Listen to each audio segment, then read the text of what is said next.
Hello, third grade. I hope you all are doing well. I miss you so much. I hope you're getting through all of this, not driving your parents crazy. Remember to wash your hands and stay safe. Just a couple announcements before we jump into our history lecture. Today is history class for Wednesday, April 15th. You have a test scheduled today. Your parents should or probably have picked up your books from school, and I put in copies of all of the tests and quizzes. So, the test that you're supposed to take today is Test 5. It's on pages 197 to 231. If you don't take it today, you can take it tomorrow. Just try and get it to me by Friday if you can. Remember, if you or your parents are listening to this, if you guys are having trouble uploading things to Dropbox or you're not seeing things, just take a picture, text it, email it. I don't care. I'm easy about that. So just get it to me whenever you can. Also, the report cards are going to be going home sometime this week. I have graded the stuff and I'm entering things into iGrade Plus. So you will get your grade. If parents are listening, you'll get your student's grade on the report card. If you have a question about the grades, I'm using iGrade Plus, the computer program I've always used, and I can email you a link so you can look at everything. If you have a question about a particular assignment, I can also scan that and send it to you. I was, printing out every single thing and grading it and all of that, but that is just so much work and so much waste. And also, I felt like sending you emails and all of this stuff was going to be too much. So I've done a lot of digital grading. I downloaded a new app where I can just mark up my iPad so I don't have to print out and waste all that ink. So if you have a question about like, what did I get on, comp check page 167 or whatever, you can contact me and I'll send that to you. Also, I can send you a printout of the grades for every assignment and the overall grade. But kids did very well. They're smart young people, and I'm just so proud of how well everybody's doing in these extreme circumstances. So this is the first lesson on a new chapter that is not going to be on the tests and quizzes that we've been taking. This is a new section, and we're going to start out with a very, very special lady named Harriet Tubman, who is braver than I will ever be. There's a picture of her. There are a lot of pictures of Harriet Tubman, which is awesome because people during the 1800s who were African American were treated extremely poorly, particularly in the South, but not only in the South. They were treated like objects, like furniture, and so they often didn't have their pictures taken. But Harriet Tubman was so brave, and she was so remarkable and did so much that not only is there a picture of her, there's lots of pictures of her. And we're going to talk about why she was so important. Now, Harriet Tubman was born. That's a picture of her when she's young. She was born as an enslaved person. Her parents were enslaved people. Her parents were named Harriet and Ben, awesome name, and they named their daughter Araminta, and people, their nickname for her were Minty. She changed her name to Harriet after her mother. It's kind of a better name in my opinion, but she starts going by Harriet, and she's living this very difficult life as an enslaved person for her childhood and her young adulthood. She marries a freedman named John Tubman, and she lives from 1820 to 1913. So, not all African American people were enslaved. There were plenty of people who were freed, and they were called freedmen. Now, you could be free from escaping, like we're going to talk about with Harriet Tubman, Some people worked and bought their freedom. Some people were born to freed African Americans and so were themselves not enslaved. Um, but her husband was not a slave. And so she gets her first taste of freedom. Now, because this is a third grade class, I'm not going to go into graphic detail, but being slave would always be terrible. But in the South during the early 1800s, it was particularly difficult. Um, they could sell your family to somebody else. They could sell you. So they could, if I'm working with my kids and they could sell Aiden and Jude to different people, and I would just never see them again. You could be punished. You could be beaten. It was a very terrible, terrible, terrible thing. And so many people wanted to escape it, obviously. However, it was difficult. Um, First of all, there was no Google Earth, there was no maps, there was no Waze app, um, and so where do you even go? Which direction? What streets do you take? All of those things are difficult. Where do you eat? But not only that, there would be people who were trying to find you. So, and if they caught you after you tried to escape, you could be hurt very, very badly. So, um, it was not as easy as just walking to the north. But Harriet Tubman is determined to get her freedom. She meets a nice Quaker lady who helped her. Remember, we talked about the Quakers, we talked about William Penn, the Society of Friends, um, and the Quakers were abolitionists, or people who believed that slavery was wrong. And the Quaker lady, whose name is not recorded, says that she wants to help Harriet escape enslavement. Now, like I said, if you were a person who was a slave and you wanted to escape from the South and go north, so let's say you lived in Georgia and you wanted to get from Georgia to Pennsylvania or Massachusetts, well, you couldn't just jump on a train. You couldn't like hop the next flight to Boston. You had to walk there. And remember, it was a dangerous place. Imagine that you yourself had to walk from Los Angeles to Sacramento. How long would it take you to walk there? Days. More than a week. But not only that, how would you feed yourself? And especially, how would you get there when there were people who were trying to capture you and take you back? So she needed help. And so escaped slaves would use something called the Underground Railroad. Now, when I was a kid, I thought the Underground Railroad was like a subway. And if you were somebody who was a slave, you would get on the Underground Railroad and it would take you up north to freedom. But that's not what it is. The Underground Railroad is not a thing. The Underground Railroad are people like the Quaker woman who would help slaves escape. So, if you were somebody like Harriet Tubman, you would go to the Quaker lady's house and she would hide you, maybe in the basement or the cellar, so that the slave hunters couldn't find you. Not only would she hide you, she would feed you, she would, clothe you, and she would give you directions to the next person's house. So you would go kind of from house to house hiding, and these Underground Railroad houses would not only try to hide them, but they'd give them directions and food, and it was this network of good people who would help any slave who was trying to escape to the north. Did that make sense? So you would get there and they would, you would hide in the night, and during the day, they would hide you in the basement or something and give you some food, and then they would pack you something to eat and say, okay, you got to go up this road to the blah, blah, blah, and turn left and da-da-da, and you'll meet this person. And then you would go there and each house until finally you got to the north and you were free. This was a difficult thing to do.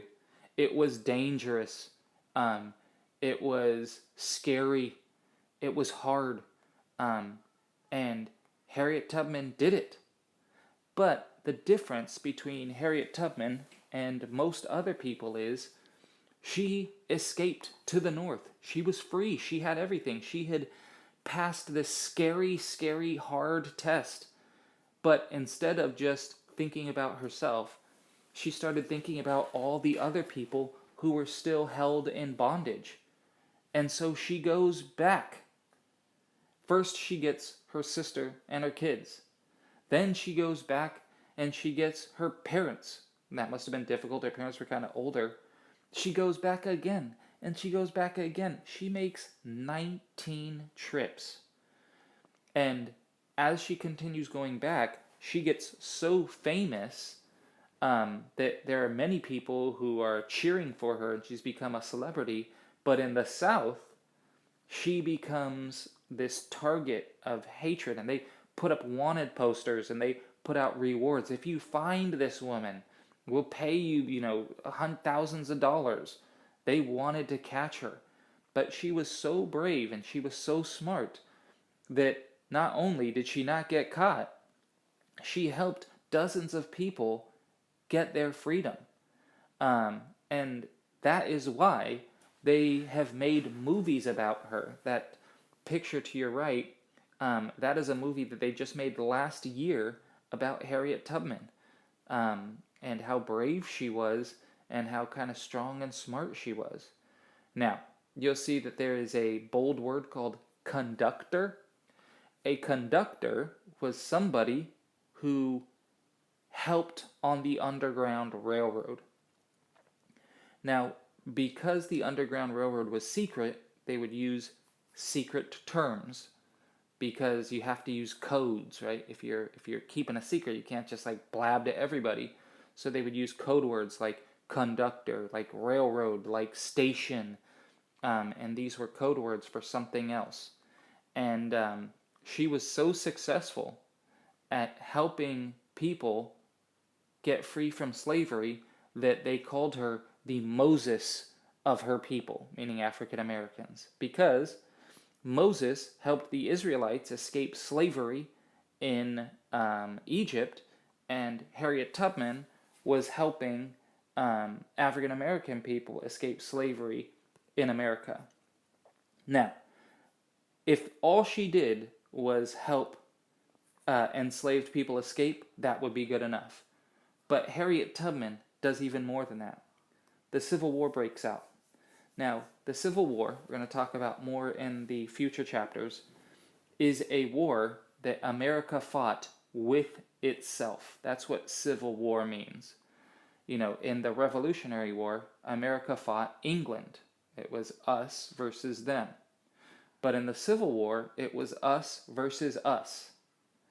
The North and the South fought each other over slavery.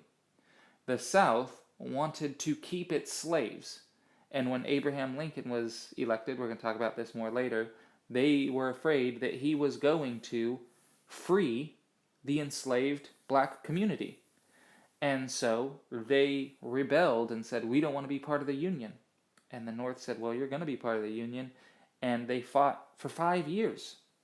It was a bloody, bloody, horrible war. And Harriet helped the Union. Obviously, the North, the Union, was opposed to slavery for the most part. So she helped the North fight the South because she wanted to end slavery. She worked as a spy and as a scout. She became the commander of operations for the Northern Army.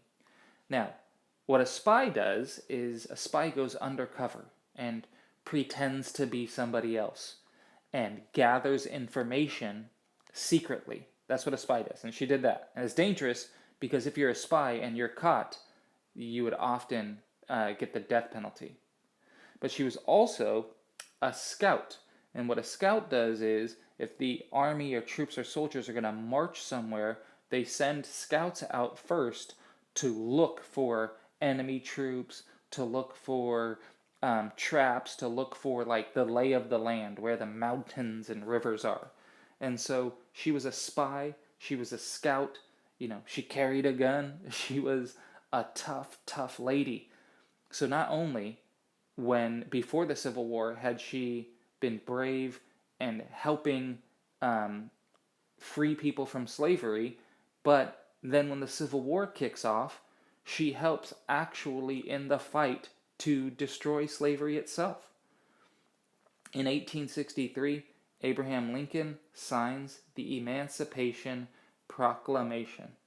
The word emancipation means to free from bondage. So, if you are a slave and somebody frees you, they have emancipated you. Proclamation means like proclaim, to say something. So the Emancipation Proclamation was Abraham Lincoln and the American government proclaiming that slaves were free. Now, when you get in middle school, we are going to talk more about this because it's more complicated than just this. 1863, the Emancipation Proclamation freed most of the slaves, but not all of them. But that is a discussion for another time. But the document, the Emancipation Proclamation paper, freed all of the enslaved people in the southern states. And so here you see Harriet Tubman. She's the older lady on the far left. That's some family and friends. And after all of this, after being a conductor and going in dangerous missions 19 times to free enslaved people, after helping fight in the Civil War as a spy and a scout, after all of that, when slavery was finally abolished, the 13th Amendment ended slavery, well, you had a lot of people who had been held as slaves. They weren't allowed to go to school. They weren't allowed to earn money. So what were they going to do? Now they had their freedom, but they didn't have jobs. They didn't have education. They didn't have many of these things that we all take for granted. So Harriet Tubman would take as many people as she could into her home, feed them, find them jobs, and help them start a new life. And so Harriet Tubman lived until she was an old lady, and she lived this remarkable life. And by the time of 1910, when she finally did go meet Jesus, she had lived this incredible life, and she had seen slavery die in America, and she was integral. She was an important part of that process. And so she's so brave that even today, over 100 years after she passed away, we still think about her and about what she did. How many of us would escape a dangerous situation and go back to help our loved ones, maybe, but even strangers? I'd like to think that all of us would, but, she is a remarkable person for doing that. And so this next section that we're going to be talking about is about this Civil War. America is an awesome, great country, but America did make some mistakes, and probably the biggest mistake was enslaving African Americans for hundreds of years. And the Civil War is this struggle between America and itself to deal with this huge sin of, treating a group of people like that. And so we're going to see Harriet Tubman's point of view. We're going to see Abraham Lincoln's point of view. We're going to see some of the soldiers' point of view, some of the nurses' point of view, as we go through these 5 years of conflict that is going to be sad at times, but it's going to be happy in the end, because just like with Harriet Tubman, all of that grief, all of the sadness, all of the danger ends with the happiness of freedom, of the destruction, the abolition of slavery, and America being truly a land of the free. All right. Anyways, that is your history lecture for today. I hope you guys are doing well. washing your hands and everything. I know I already said that. Giving a shout out to my boy Ben. I know that he wanted to comment on these videos, but because I have it for kids, it's not allowed. I hope you're doing well, buddy. I hope all of you are doing well. I can't wait till we're back in class doing PE. We'll plant new seeds because our plants are probably not doing so hot, and everything's going to be great soon. Miss you guys. I'm praying for you. I'll talk to you later.